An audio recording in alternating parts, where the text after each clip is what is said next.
அனைவருக்கும் வணக்கம். ரிஷபராசி நண்பர்களே, 2025 இந்த ஆண்டு எப்படி இருக்க போகுது அப்படின்னு பார்க்கலாம்.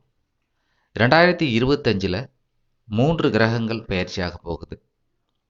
இதனால் உங்களுக்கு நீங்கள் நினச்சபடி இடமாற்றங்கள் உண்டு, தொழிலில் மாற்றம் உண்டு, வீடு மாற்றம் உண்டு. இது நன்மையாக தான் இருக்கும். அடுத்து உங்களுக்கு எதிர்பார்த்த இடத்திலிருந்து பண வரவும் உண்டு, பிள்ளைகளால் நன்மை உண்டு.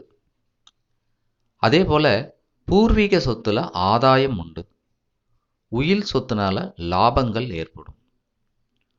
உங்களுக்கு வரக்கூடிய வரவு மிகுந்த நன்மையை தரக்கூடியது. அதாவது பார்த்தீங்கன்னா ஒரு முதலீடு செய்கிற அளவுக்கு நல்ல வருவாய் உண்டு. கவனமாக இருக்க வேண்டியது என்ன அப்படின்னா, இஎன்டின்னு சொல்லக்கூடிய காது மூக்கு தொண்டை இது சார்ந்த பிரச்சனைகள் வந்தால் நீங்கள் கவனமாக இருக்கணும். மற்றபடி இந்த ஆண்டு மிக சிறந்த ஆண்டாக இருக்கிறது.